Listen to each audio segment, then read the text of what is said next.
Hi friends, मैं इसके शुरू से स्वागत करता हूं आप सभी की आपके ही अपने यूट्यूब चैनल ट्यूटोरियल क्लासेस में। आज के इस वीडियो में हम लोग 10th इकोनॉमिक्स अर्थशास्त्र के चैप्टर 1 अर्थव्यवस्था के विकास एवं इतिहास के सिलसिले में पार्ट 2 करने वाले हैं। पार्ट 1 में हमने 6 महत्वपूर्ण लघु उत्तरीय प्रश्नों को देखा, जबकि इस पार्ट में हम लोग दीर्घ उत्तरीय प्रश्नों को देखने वाले हैं। आइए फटाफट इस सेशन को शुरुआत करते हैं। उसके पूर्व यदि आप इस चैनल पे पहली बार हैं तो चैनल को सब्सक्राइब करके बेल आइकन को दबा दें, जिससे कि हमारे प्रत्येक वीडियो का नोटिफिकेशन मिलता रहे। प्लीज़ वीडियो को लाइक और शेयर कर दें और एक प्यारा सा कमेंट कर दें। हमारे पास फर्स्ट क्वेश्चन है, अर्थव्यवस्था की संरचना से आप क्या समझते हैं तथा इन्हें कितने भागों में बांटा गया है। अर्थव्यवस्था के कितने प्रकार हैं, इसकी चर्चा हमने पार्ट 1 में किया था, जहां पे मिश्रित अर्थव्यवस्था किसे कहते हैं आया था।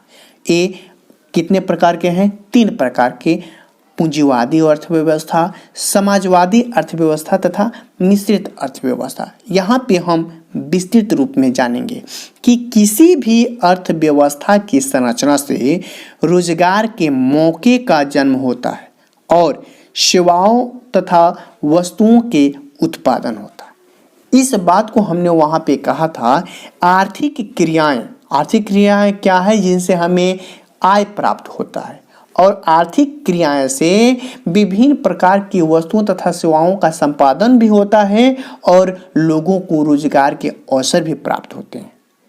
अर्थात अर्थव्यवस्था लोगों को संतुष्ट करने का प्रयास भी करती है। इसलिए हम कह सकते हैं कि आर्थिक क्रियाओं का ऐसा संगठन, आर्थिक क्रिया क्या है हमने पार्ट 1 में भी बताया और यहाँ भी बताया। आर्थिक क्रियाओं का ऐसा संगठन जिसके अंतर्गत लोग कार्य का मौका पाकर अपनी आजीविका का संपादन करते हैं।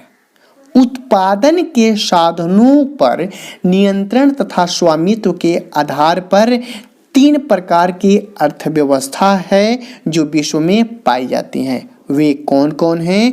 पूंजीवादी अर्थव्यवस्था, समाजवादी अर्थव्यवस्था तथा मिश्रित अर्थव्यवस्था। ये तीनों अर्थव्यवस्था के बारे में हमने पार्ट 1 में भी चर्चा किया। हमारे पास सेकेंड क्वेश्चन है, आर्थिक विकास क्या है?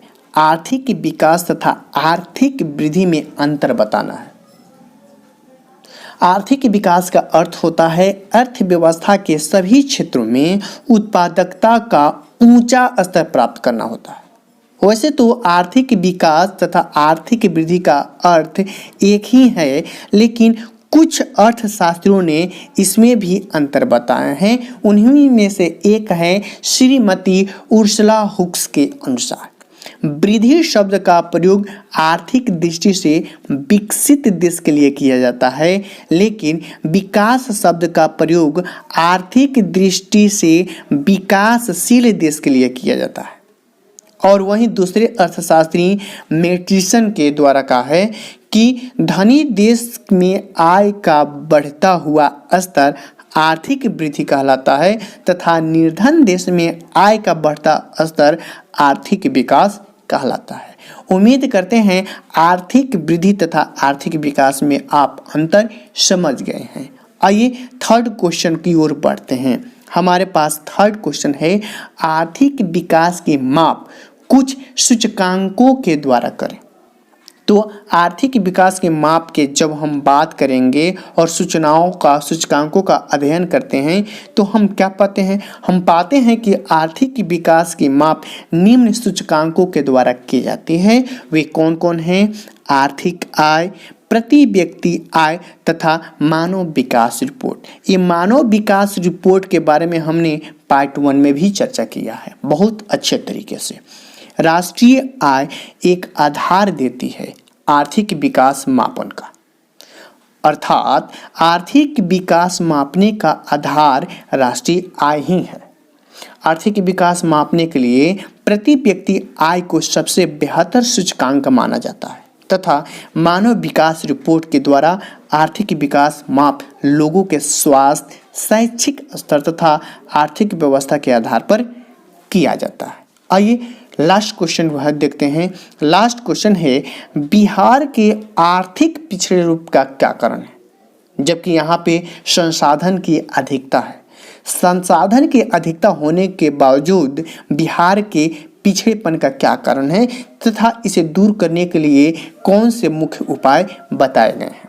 जैसा कि हम जानते हैं कि बिहार भारत का ऐसा राज्य है जहाँ की गणना पिछड़े राज्यों में की जाती है। जब हम बिहार के आर्थिक पिछड़ेपन के कारणों का अध्ययन करेंगे तो हम क्या पाते हैं कि इसके अनेक कारण हैं। उन कारणों में से पहला है तेजी से बढ़ती हुई जनसंख्या, इसके साथ कृषि पर निर्भरता, और यहाँ पे बार बार जो बाढ़ तथा सूखा आ जाते हैं और उनसे क्षति हो जाती है, वो तो मुख्य कारण है। इसके अलावा औद्योगिक पिछड़ेपन और गरीबी तथा कुशल प्रशासन का अभाव। इसके पिछड़ेपन को हम कैसे दूर कर सकते हैं?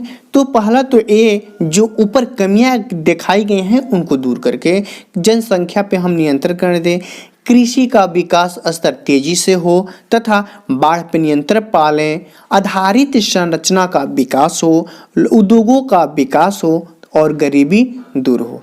ये सभी कमियों को अपना करके हम बिहार को पिछड़ेपन से दूर कर सकते हैं। तो पार्ट 1 में हमने 6 महत्वपूर्ण लघु उत्तरीयों को देखा, जबकि हमने पार्ट 2 में 4 महत्वपूर्ण दीर्घ उत्तरीय प्रश्नों को देखा। आपको यह वीडियो कैसा लगा हमें जरूर बताएं। फिर मिलते हैं हम लोग अगली वीडियो में, तब तक के लिए धन्यवाद।